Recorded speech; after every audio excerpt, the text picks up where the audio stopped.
Baseball is way too hard to do an entire show based on. No, it's not. We just did no, one. it really is. No, we just did one, man. Come on. We can do 120 games every day. I could do it after a week. No. We got to be daily with this. Oh, hell no. Woo, that's something, isn't it? We be sitting right there camping and stuff. I mean, think about it, dude. When we reach about 50, yeah, we could do that. We could cover the MLB playoffs. That'd be a great idea. MLB playoffs in the World Series. But no, for the regular season, or maybe we can do after the All-Star. See, right there, that's called endurance, Al. I'm sorry, I'm not willing to endurance an entire baseball season. Yeah. Granted, I can only watch the Brewers, and I like to watch the Phillies so I can make fun of you. And vice versa, Al.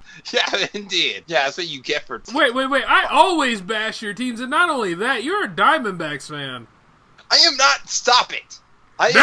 Where did this come from? It's time to start the show. You're listening to the Cyclone on J360 Radio.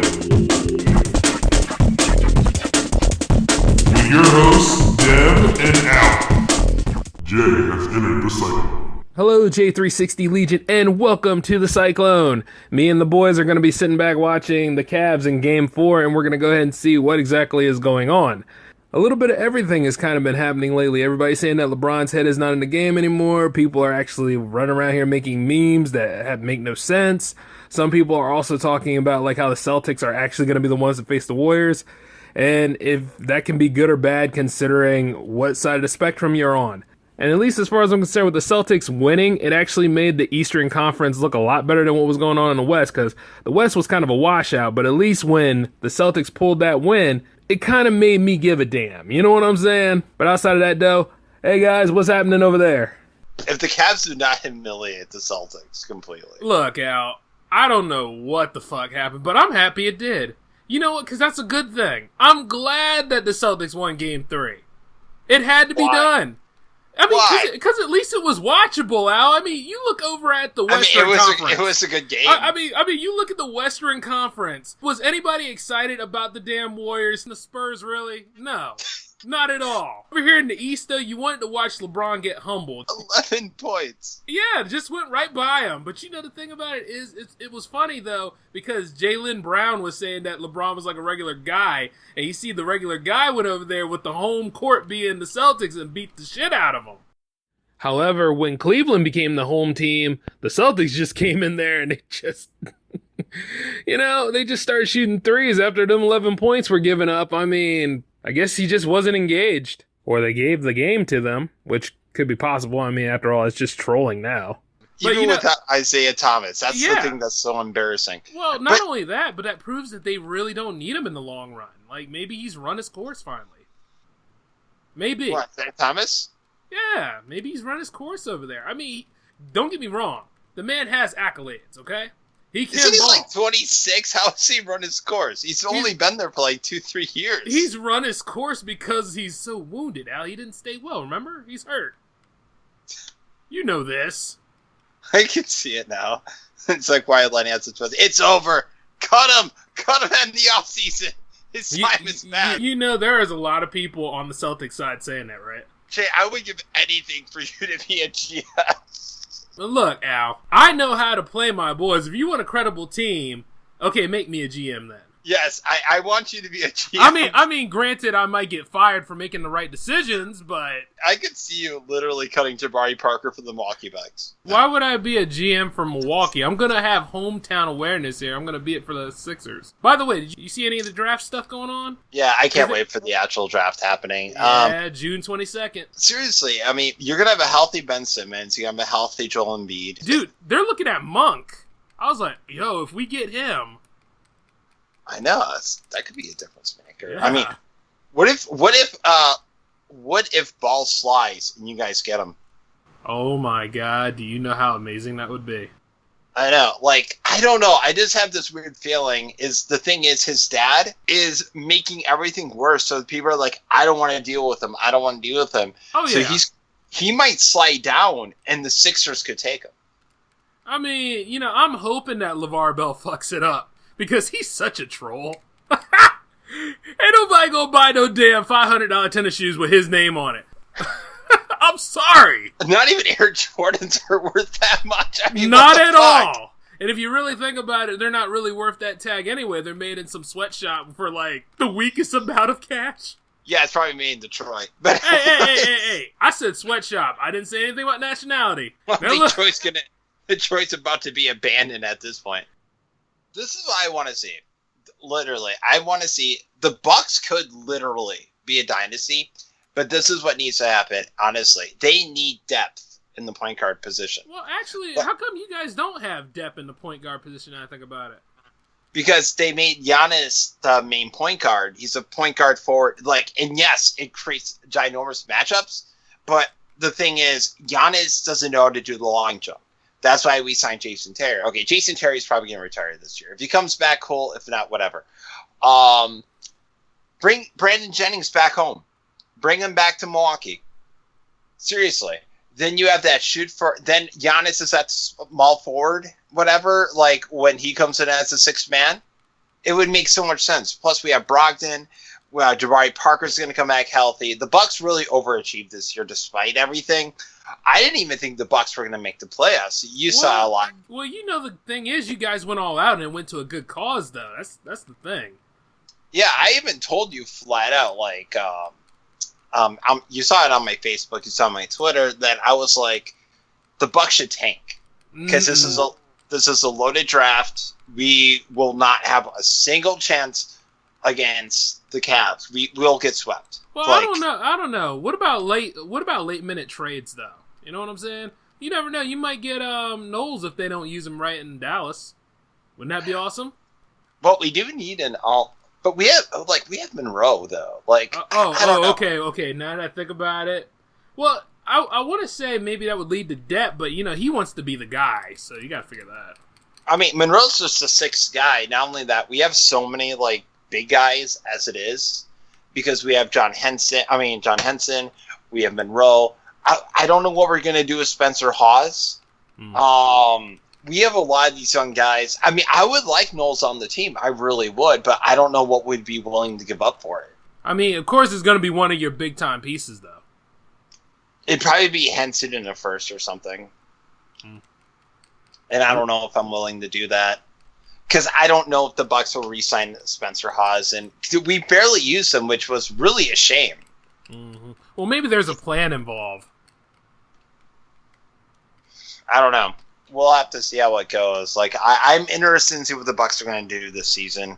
They're not too far away, honestly. Mm-hmm. They took it to that veteran Raptors team, and the problem with the Raptors is one of their star players got injured. What was it? This has been the numerous thing during the playoffs. Their star player always gets injured when they're losing. Have you noticed that? I've noticed. A lot of people's star players have gotten hurt this year. Of course, Isaiah Thomas got hurt for the Celtics. Nene got hurt for the Rockets. That's right, yeah. Yeah, what? He got hurt. Was he suspended? He was suspended, then he was hurt. Because he got suspended for a game, didn't he? Something like that, and then he came back and he got hurt. Since this episode is really about what the fuck happened, what the fuck did happen to the Rockets? Oh, yeah, and then not only that, did you hear that, I saw a bunch of Rockets fans, they were saying James Harden was injured and stuff. Okay, if you were injured and you're playing that bad, then why didn't you take yourself out of the game? Right? I mean, for real, he did fall over and act like he was hurt, at least. But, numerous times. I mean, no, they were saying concussions, and I was like, bullshit, no. I don't know about no concussion. I think his leg was hurt. Oh, yeah. Remember that knee collision? Yeah. I don't think concussion. But if you was that injured, whatever, you need to take yourself out of the game. And that's on the GM to begin with. Well, when you're building a team, you need someone to carry that person if he's not on the court. Thank you. I've been saying that for a long time, too. But the thing is, I think it's because it was playoffs and he didn't want to look weak, maybe. It's the craziest thing. I stand by this. I said, the Rockets would really benefit from having Brandon Jennings. I know I keep mentioning this guy. Well, he is a talented guy. Why not mention him? And he does run an offense very similar to what the Rockets do. That would make sense. kind of like a shoot first, whatever they do. And obviously, the center runs the pick. It's a very similar offense. It's not like the triangle that Phil Jackson runs in the Knicks, and we'll talk about that another time. Oh, Phil Jackson in the Knicks, huh? I don't know what the hell he's doing. You gotta be a little bit more nicer to the Knicks. They actually have a chance this time. If Derrick Rose is on there, no. I said chance. So tonight, do you think the Celtics are going to pull it off with a win, or do you think it's going to be... No, absolutely not. No, I think the Cavs are going to win by like 30. Really? Oh, you think it's going to be game 2 again, huh? Yeah, no, I think the Cavs are going to be really mad. They're going to want revenge, and it's at Cleveland. This is going to be a statement game for Cleveland, in my opinion. No, watch Cleveland down by 20 points. All right.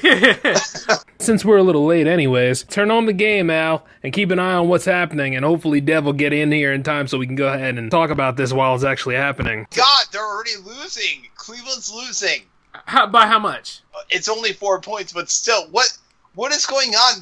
Cleveland's only scored 11 points. There's 5 minutes left in the first quarter. What is going on? Wait, what quarter is it? The first quarter, and Cleveland's only scored 11 points with 5 minutes left. How? Dude, they built this entire team full of, legit former All-Stars. Well, you know what? That just goes to show what happens when you build something with legit former All-Stars. Dev has entered the Cyclone. What's up, guys? Oh, hey, Dev. It's reminding me of that year with the Lakers when they had Kobe, Karl Malone, Shaq, all those other players, what's going on, and they just got tired towards the later end of the series. Yes. Yeah. All right. Okay, I got to get my hot take off Cavs with this down one. 7. I'm turning on the game. I don't know about you guys, but I'm turning on the game. Nah, I'm not. I can't do it to myself. I'm not. Why not? I'm gonna wait. I watched the horrible first half the last time I watched the game. I'm not watching. Listen, Al, let me know when the second half starts. I'll tune in and maybe. Yeah. You know what? At that point, I think I might chime in too. Nah, I'm watching the game. Come on, man. Did you watch that first half last time? That first half last time was just nothing less of hilarious. It was that was hilarious. Basketball. That was bad basketball. The Cavs overly dominated, man. It was bad. It was terrible. Wait. Overly dominated by the Celtics. No, the Cavs they crushed them. It was like JV versus. It was like a high school varsity team versus a JV team. And I mean the bad JV team, not even the JV team that these guys could possibly get to varsity one day. Like the bad one. You heard the man. He said bad JV team. That's hilarious. Hey, Dev. Yes. How do you feel about the score of Game 2 leading to the score of Game 3? Honestly, terrible is the most one-sided basketball I've seen in a very long time. Now, mind you, the Spurs-Warriors game, at least Game 3 was a little more competitive. I'll take a competitive loss over an overly dominating team, crushing them like you had first graders versus eighth graders in a basketball game. That's what it looked like. LeBron looked like that oversized kid that plays in a little league that nobody can stop. And everybody else is just grasping for dear life, hoping and praying he misses a shot so they can maybe score on the other end. J.R. Smith is looking like the second coming of Jesus Shuttleworth on the offensive love. Kevin Love can't miss like he's playing on rookie mode in 2K. Irvin's doing what he wants when he wants. It's like he was in the All-Star, the rookie-sophomore game when he crossed up Brandon Knight. It looks like the Cavs are at their absolute best, and the Celtics look like they just started playing basketball yesterday. So they looked like the little Giants. Exactly. LeBron James was like Spike from the Little Giants. You remember that? Yeah. Jay, we still have to watch that movie again. Yes, we do drop movie references on the Cyclone. The fact that Dev brought that up.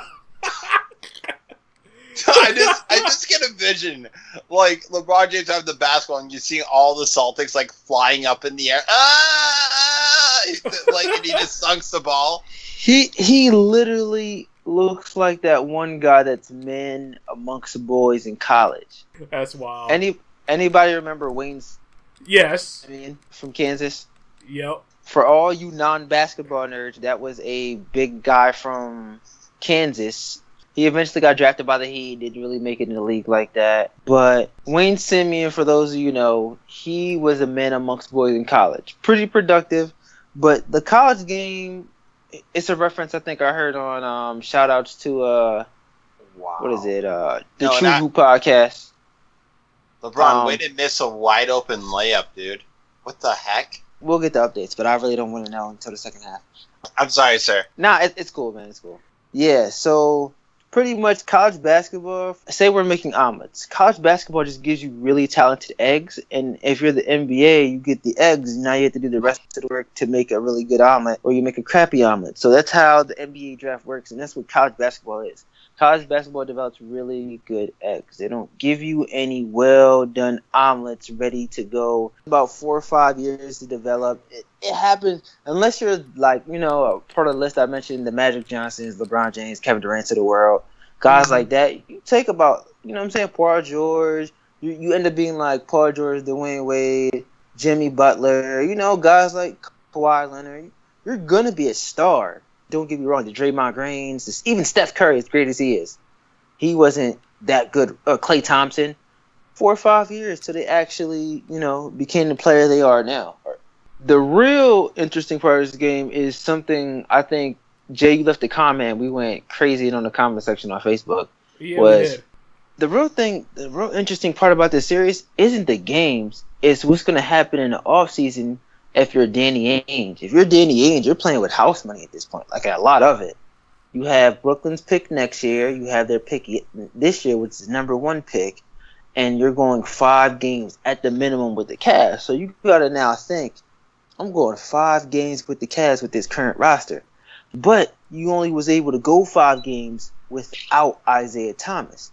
So that begs the question, do I trade the guy, get some assets for him, still stay competitive, build for the future, or do I go cash in now, try to win now, and maybe get the right pieces to try to beat LeBron in a 7-game series to ultimately maybe rolling the dice and trying to beat the Warriors or whoever else ends up in the Western Conference. But let's be honest, it's going to be the Warriors. Unless the San Antonio Spurs luck up and, get the right matchup and are fully healthy. Oh, not at all, Dev, because the Warriors already won. Yeah, so I'm saying, because I think even if, I feel like if they cash in now, they're only setting themselves up to possibly get annihilated in the finals against the Warriors, because they don't match up against them at all. Like, they had to play a brand of Warriors basketball. They just don't have the talent level of those guys. They got to play defense, get up on the floor, move the ball. That's what the Warriors do. They just do it with way better players. Boston can't match up with that. But even if they cashed it now, say they get like a Paul George or a Jimmy Butler and, maybe added a Gordon Hayward or, whatever. My personal opinion is you keep the pick. You get the Markelle Fultz, but you trade Isaiah Thomas because you have to hide him on defense.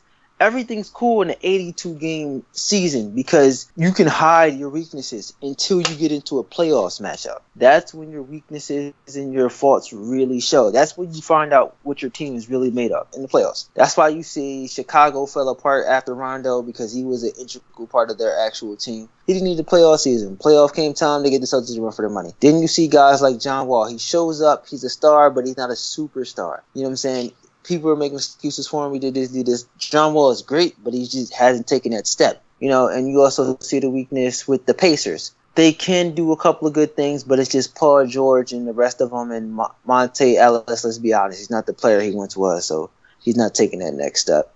Westbrook, it's the Westbrook show, and you can beat them easily. James Harden, you know what I'm saying? When the games are close and it comes down to the line, he plays terrible. And he has no one else on his team, and he comes up small. Spurs, just injuries at the wrong time. That's pretty much the story about them. I mean, I know it's just Kawhi and a bunch of old guys, but that Kawhi injury came at the worst possible time. And I still have to wonder why Greg Popovich didn't just rule him out for the playoffs. He kept playing it game by game like it was going to get better. Game, like he's out for game 1. I'm obviously rooting out for game 2, but for 3 and 4, it's like he's still hoping that Kawhi would be able to, come back and be able to play and help out the Spurs in some type of way. They're going down to their 3rd string. They have their rookie point. Wait, is Murray a rookie or is this his 2nd or 3rd year? I want to say it's his second. Oh, okay, it's his second.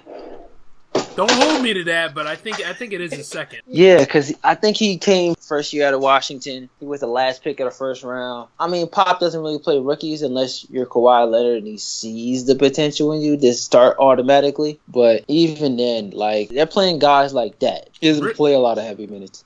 Really? Listen, I like Kyle Anderson. I do. I had higher hopes. Surprisingly, out of those two, Kyle Anderson and Zach LaVine. Zach LaVine's had the better showing of talent so far as a career. Kyle Anderson might last longer because of the Spurs system, but that remains to be seen if Kyle Anderson was even worth the pick.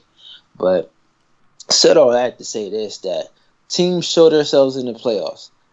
And Isaiah Thomas, as good as he is at 5'9", does not play enough defense to even be somewhat formidable. So at that point, you got to figure out, I'm trading him to see what I can get for him. The guy's about to be 30. Most guys, when they hit 30, either get better or they get worse. Because Kyle Lowry, he's only getting better.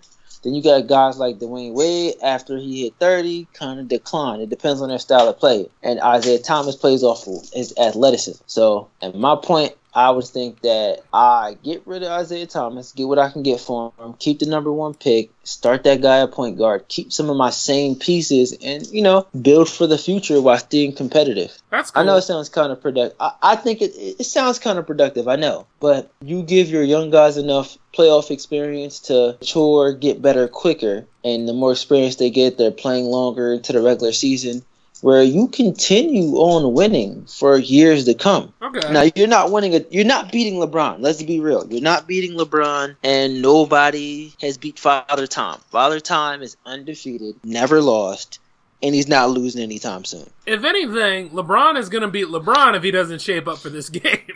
Okay, so LeBron was definitely disengaged in that second half. I didn't watch the second half because after watching that terrible first half, I'm like, I can't watch another half of this type of basketball. He was not attacking the basket. He wasn't aggressive. He wasn't going strong to the rim. We're seeing that the same with LeBron right now. He's no disengaged. aggression. He's still disengaged. Yeah, there's nothing here. Yo, what's wrong with him mentally? Please tell me he's not having a meltdown in a. LeBron made a layup. There we go. Well, you see, that's a step in the right direction. First or second quarter? Second quarter. Is the game close? No, they're down 10, 12 now. Ooh. Okay, see. All right, this is my problem with the Cavs. And this also speaks to LeBron's value. The Cavs are a good-ish team, but they can't... Oh, LeBron just slammed it on their face. Never mind. Okay, I think he's engaged. He's up. He's engaged. I think he's getting pissed. All right, we'll see. If you get him mad enough, he'll start to engage. Then the thing is, you need that killer instinct every game. He turns it on when he feels like it, which bothers me. Oh, then no, he's engaged now. Oh my God. What is he, the Hulk? What does he have, Hulk syndrome? Yeah, apparently so. Yeah, I guess he's awake. Yes. So, all right, if we got to compare LeBron to a superhero, I guess we got to call him the Hulk. When he's engaged, he's the Hulk. When he's not, he's Dr. Bennett. Banner. And then LeBron just Banner, straight right in the face. Oh, my gosh. Oh, shit. All right, I guess Dr. Banner went away and the Hulk came out to play. Oh, yeah. You know what's really funny, though? The fact that everybody was going on this great high after Game 3. They were like, yeah, the Celtics are going to go. They're going to be the top of the line. Love this. Okay, this is the game. Okay. Guys, we might have to close the show early to watch the game. Oh, yeah? Well, tell us, Al. Go ahead and do a quick review. Go on. What's up? What we got? Okay, so it's a 7-point game. We might have to do a continuation after. Anyway, here we go. Damn it. I really hope the Cavs pull this off. I expected this to be a dominating game. What do you think, Dev? Okay, I didn't expect the Celtics to win. Even, you know what I'm saying, it's game 4. I didn't expect them to win a game, especially with Isaiah Thomas. The way they were... I think Isaiah being injured is the best thing to ever happen to them because it's forcing them to play a different brand of basketball, and it's forcing LeBron to now being engaged. Because, let's face it, NBA teams are smart. Not all franchises are ran equally because we have stupid owners and stupid GMs, a.k.a. shout out to Phil Jackson. By the way, but teams are smart. Coaches are smart. They pick up on tendencies, weaknesses, and they find out what teams are doing. Let's be honest. NBA teams don't switch what they do from the regular season to the playoffs. They just step up the level and the intensity of what they do to a higher level. So weaknesses, flaws, game plans, it's all figured out come playoff time. So we all knew Isaiah Thomas was bad at defense. It just got magnified during the playoffs. So now that he's out, they have to play a different brand of basketball where they are forced to move the ball. You can't stop the ball because Isaiah Thomas is known for dribbling out the clock and passing with maybe like 15 seconds left, and then they got to make something out of that. Now they have to continue to move the ball around, look for the open shot, and now different guys have to kill you. But I'm not expecting them to I'm not expecting Marcus Smart to go for 7 for 7 from 3 and Avery Bradley to hit another game winner and Al Horford to go 20 and 10. They're not going to win, but there was still. no reason for the Celtics to win that game. Cavs were up by 20. Yeah, there was no reason, but again, LeBron was disengaged, and when he doesn't play well, they lose. That's it's statistical. It passes the eye test. There's no doubt about it. He's so valuable to that team. If he's not playing or he's disengaged completely, they lose. I don't care if Kyrie drops 50, they'll lose. Kyrie dropped 30 something? What, he dropped 30 last night? The other night? I think that's what he did. Yeah, he dropped 30. Your second best player dropped 30 and you lose because your star player doesn't play. He's disengaged. That says how valuable he is to that team and how much he means to that team. So if LeBron doesn't play, they're not winning. If LeBron has a meltdown, that team loses the conference finals. I don't care what you say. Well, on that note, then, pretty good analysis from both sides of the spectrum, huh, J360 Legion? I know we had a lot of sports knowledge to get through today, but, it's something to actually try to test what's going on in this game. As of this recording, the Cavaliers did win 112-99 against the Celtics. It did take them some time to get there, though. It was some sloppy basketball going on. But in the end of everything else, it's good to see the Cavaliers are leading the series 3-1. But we still have more game time to go through, so me and the Cyclone crew will be there to catch all of it and talk about it. So next week, on Tuesday at 8 o'clock p.m., we're going to go ahead and try to do another live show for you all. And as usual, we'll try to have the show ready by Wednesday. And if we need to do some fine-tuning, it'll be ready by Thursday. So, outside of all that, though, we want to thank everybody for coming in and listening to us and just sitting back and chilling. Hopefully you're learning something, and hopefully LeBron and company can keep it together because they're our representative, and we need somebody to battle against what's coming from the West. You know what I mean? Outside of all that, though, thanks for coming in, J360 Legion. And on behalf of the Cyclone crew and J360 Productions, we're signing off. Laters.